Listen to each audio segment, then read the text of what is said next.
Sur l'affaire Pénélope Fillon, cette fois, l'hebdomadaire affirme qu'elle aurait touché 45 000 € d'indemnité au titre de son licenciement comme attachée parlementaire. Votre réaction ? Oui, c'est un feuilleton, ça va continuer. Je ne sais pas jusqu'à quand, parce qu'on parle de l'affaire Fillon qui commence effectivement à être, elle aussi, à défrayer la chronique. Mais pendant qu'on parle de l'affaire Fillon, dont on a bien compris de quoi il s'agissait, on ne parle pas du reste. Or, le chômage augmente, les entreprises ferment, il y a de graves problèmes sur la planète entière. Mais nous sommes focalisés sur une affaire qui concerne un ancien Premier ministre de la France avec l'emploi de son épouse. Candidat à la présidentielle, vainqueur de la primaire de la droite. À la présidentielle, ce sont des faits qui, s'ils sont avérés, sont à mon avis là aussi graves. Mais encore une fois, il y a une enquête, il y aura des juges, etc. On va en parler combien de temps ? C'est les Français qui doivent juger. Qu'est-ce qui vous choque là-dedans ? Ce sont les montants ? C'est le fait que ce soit son épouse ? Qu'est-ce qui vous dérange là-dedans ?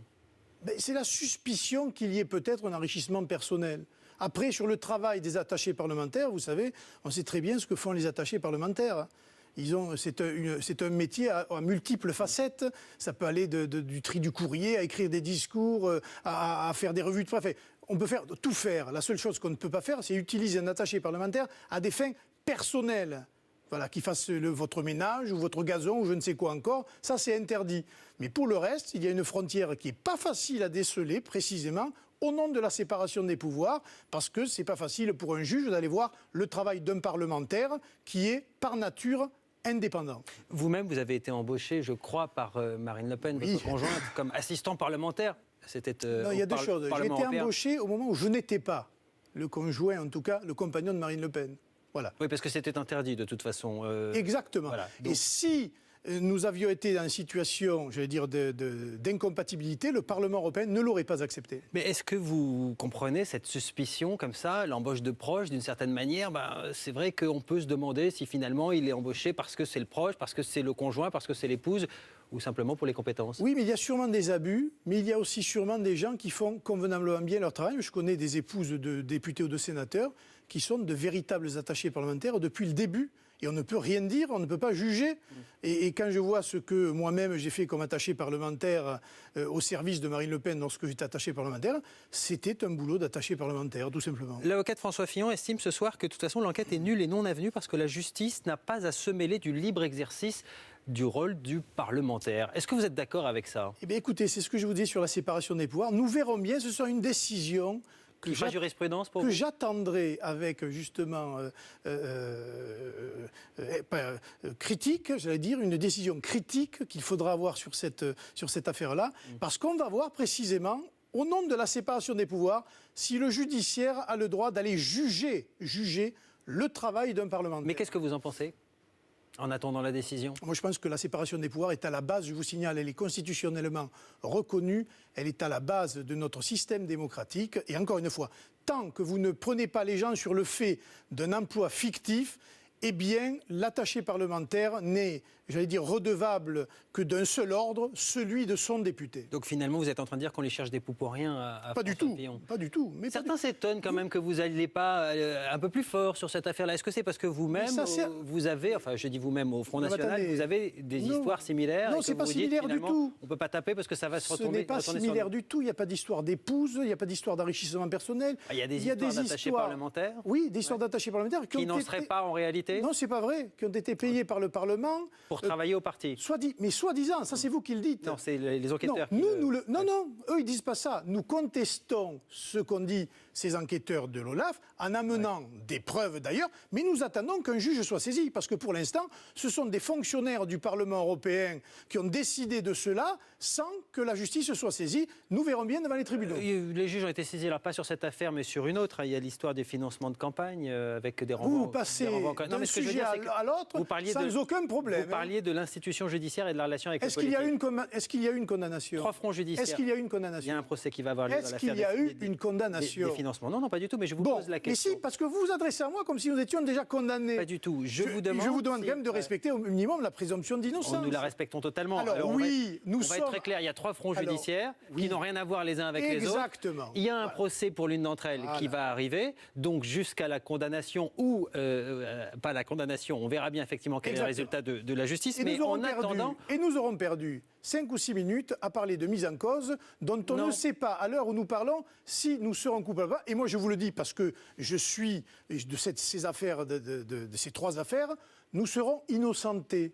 Parce que nous sommes dans l'opposition, parce que nous sommes résolument contre les gouvernements de droite et de gauche qui se sont succédés. On a tenté de nous accrocher des affaires qui n'en sont pas et nous prouverons notre bonne foi devant les tribunaux. Je suis assez confiant sur les résultats. Mais comment vous expliquez que, avec les affaires dont on vient de parler, votre électorat finalement ne semble pas vous tourner le dos, c'est ce que semblent démontrer les sondages, alors que François Fillon, cette affaire-là, lui cause autant de mal dans les sondages. Comment est-ce que... Parce que ça fait 30 ans qu'on diabolise le Front National en racontant tout et n'importe quoi, que nous avons toujours été dans l'opposition et jamais précisément aux affaires. Nous n'avons, jamais dirigé de conseils généraux, de régions, de grandes mairies, de gouvernements, à l'Assemblée nationale. Ces gens-là, eux, sont au cœur du pouvoir. Ils ont eu tous les leviers, ils ont pu utiliser tous les privilèges des fonctions, ce que nous n'avons jamais fait et pour cause. Donc, et pour cause, vous ne pouviez pas, puisque vous ne les aviez pas, ces leviers-là. C'est ça que vous êtes en train de dire? Non, mais c'est pas ça. Ouais. Et pour cause. Donc on nous accuse de choses dont nous ne sommes pas responsables par des gens précisément qui, eux, ont été en responsabilité et qui, depuis 30 ans, font la une de beaucoup de journaux en matière de scandales financiers. Parce que vous signalez que ces scandales-là, Urbagraco, Gifco, Carré Péchinet, M. Cambadélis, qui a été condamné, lui, M. Harlem Désir, condamné, Mme Andrieux, condamné. Tous ces gens qui ont été condamnés au Parti socialiste ou même à droite, ceux-là se sont évaporés, je vais dire, dans l'histoire politique. Et aujourd'hui, ça refait surface, mais ça refait surface toujours. C'est comme ça. Votre candidate, Marine Le Pen, a dévoilé le détail de son programme ce week-end. Et puis ce vidéoclip aussi, alors qui a beaucoup fait parler sur les réseaux sociaux. Hein. On la voit seule face à la mer. Est-ce que c'est pas, je vois que ça vous fait sourire, est-ce que c'est pas un peu too much quand même, Louis Alliot? Écoutez, qu'est-ce que vous en pensez? Qu'est-ce que vous en pensez? Et vous, qu'est-ce que vous en pensez? Mais je vous pose la question, moi je suis là pour poser des questions. Oui, d'accord, mais vous avez une opinion. Bah écoutez, je trouve que c'est vrai que ça fait un peu communication des années 80. Je marche sur la plage quand même, toute seule. Je regarde l'horizon, non? Qu'est-ce que vous en pensez, vous? Moi, je trouve que c'est un clip qui montre la personnalité d'une femme politique. Mais normalement, ce sont des idées qu'on met en avant. Là, on a l'impression que c'est une personne. C'est un peu ça que je veux vous dire aussi. Est-ce qu'aujourd'hui, l'élection, c'est Marine Le Pen, c'est pas le Front National? C'est l'élection présidentielle, c'est-à-dire le rapport qu'il y a entre un homme ou une femme et le peuple direct, sans passer justement et précisément par des partis politiques. Donc il faut un peu connaître la personnalité des femmes et des hommes politiques qui nous gouvernent. Je pense que si on avait connu la personnalité de certains, peut-être on ne les aurait pas élus. Un mot sur les 144 propositions. On en retrouve beaucoup qui étaient déjà évidemment présentes en 2012. Certaines n'y sont plus. Je pense à la peine de mort, par exemple, le rétablissement de la peine de mort. Ça vous ennuie qu'elle n'y soit plus, cette proposition? Écoutez, il y a la perpétuité réelle. On peut perpétuité réelle ou peine de mort, mais avec la possibilité de trouver 500 000 signatures pour provoquer le référendum qui permettra le rétablissement de la peine de mort. Oui, non, mais avant, vous disiez, on veut rétablir, si vous nous élisez, on rétablira la peine de mort. Vous ne le dites plus. Le peuple rétablira la peine de mort. Vous êtes plus pour la peine de mort? Marine Le Pen, dans son programme... Vous, Louis Alliot? Moi, personnellement, je suis favorable, oui. Et je ferai partie de ceux qui signeront les 500 000 pour avoir le référendum, pour pouvoir l'appliquer.